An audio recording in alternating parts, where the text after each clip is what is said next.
Ating balikan at pag-usapan ang laban ng ating pambansang kamao at ng undefeated champion na si Floyd Mayweather Jr. at iba pang boksingero na ginamitan siya ng panggugulang sa loob ng laban, kung saan panalo pala sana si Manny Pacquiao dito sa laban nilang dalawa kung hindi lang si Kenny Bayless ang naging referee sa naturang laban.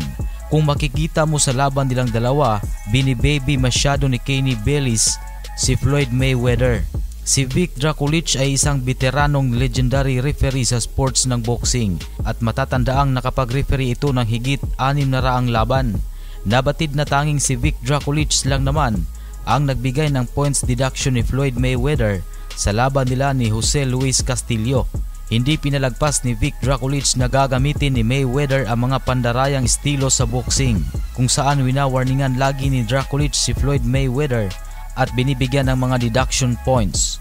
Kaya malinaw at tsak na kapag siguro si Vic Drakulich ang nag-referee sa laban ng ating pambansang kamao Manny Pacquiao at Floyd Mayweather, ay tsak maraming beses binigyan ni Vic Drakulich ng points deduction si Floyd Mayweather at hindi makakapanggulang.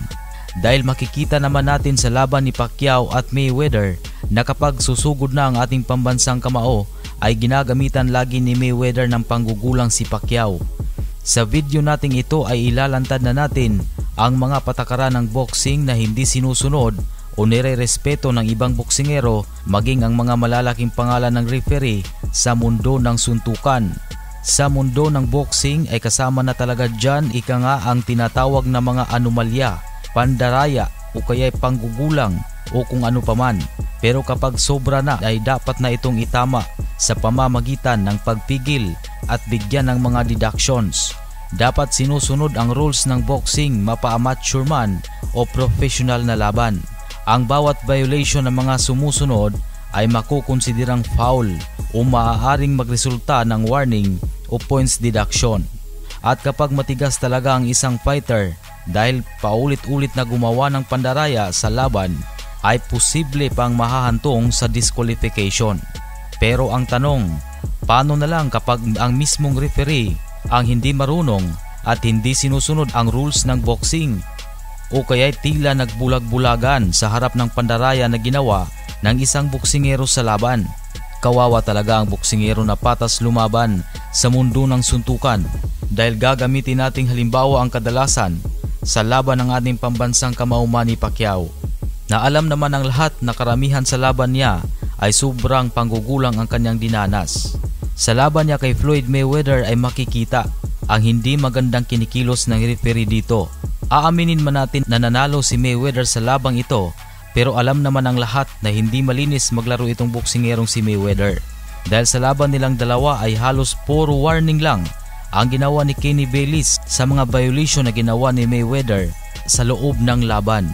Maliwanag sa patakaran ng boxing na kapag 3 beses ka nang nawarningan ng referee, pwede kang bawasan ng points o pwede ka pang madisqualify.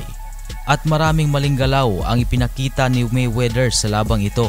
Samantala pasok din ang maling galaw at pandaraya na ginawa ni Barrera sa 11th round ng kanilang laban ni Manny Pacquiao. Nakatulad rin dito, maraming beses ginamit ni Mayweather ang pagdukduk sa ulo ni Pacman at pagtulak nito gamit ang balikat. Pero lahat ay warning lang ang ibinigay ni Kenny Bayless. 8 times din niyang hinedlock si Manny Pacquiao, maging ang pag-ipit sa kanang braso ni Pacman. At malinaw na 32 times nilabag ni Floyd Mayweather ang rules ng boxing. Gumamit siya ng violation at lahat ng yan ay puro warning lang ang makikitang ibinigay ng refereeing yan. Ganun pa man wala tayong magawa dahil referee lang naman ang binigyan ng karapatan na pumuna sa loob ng laban sa ibabaw ng lona. At tanging referee lang talaga ang magdesisyon kung bigyan niya ba ng deduction o itigil ang laban dahil sa mga paulit-ulit na violation na ginagawa ng isang boksingero. Makikitang napaka-bias itong si Kenny Bayless. At may isa ding laban si Pacman na kung saan ay violation din ang ginawa ni Keith Thurman. Dahil sa pagtanggal ng mouthpiece at si Kenny Bayless pa rin ang naging referee sa naturang laban, na kahit pa nakita ni Kenny Bayless ang pagtanggal ni Thurman ng mouthpiece ay hinahayaan lang niya ito. At ang laban ni Manny Pacquiao kontra kay Sugar Shane Mosley, kung saan kitang-kita na tinulak lang ni Mosley si Pacman Mismong sa harapan pa nga ni Kenny Bayless, ginawa ni Mosley.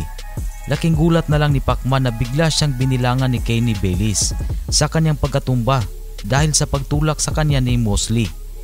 Samantala ang laban naman ni Crawford versus Khan, kung saan ay aksidenteng na low blow ni Crawford si Khan na hindi naman sinasadya at binigyan ng pagkakataon na magpahinga si Khan ng 5 minuto pero hindi na niya tinuloy ang laban.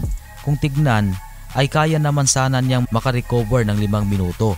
Kaya naging usap-usapan din na ito'y rason na lang siguro ni Khan na ayaw na niyang ituloy pa ang laban dahil sa unang bahagi ng laban ay nadominate talaga ng gusto ni Crawford ang laban. Sa lahat ng mga laban na nabanggit ay mayroon pang mas grabe dyan ang laban ni Pacquiao versus Jeff Horn. Dito ay labis na mga violation na mga pinanggagawa ni Horn sa ating pambansang kamao. Subalit magtataka ka na lang na kahit warning o points deduction ay walang natatanggap si Horn. Katulad na lamang ng isang Floyd Mayweather na patuloy pa rin ngayon na namamayagpag bilang kampyon. Pero masasabi mo na malaki talagang pagkakaiba nila ng isang 8 Division World Champion sa estilo ng pakikipaglaban sa ibabaw ng lona. Patas kung lumaban ang ating pambansang kamao ang nag-iisang 8 Division World Champion sa mundo ng boxing.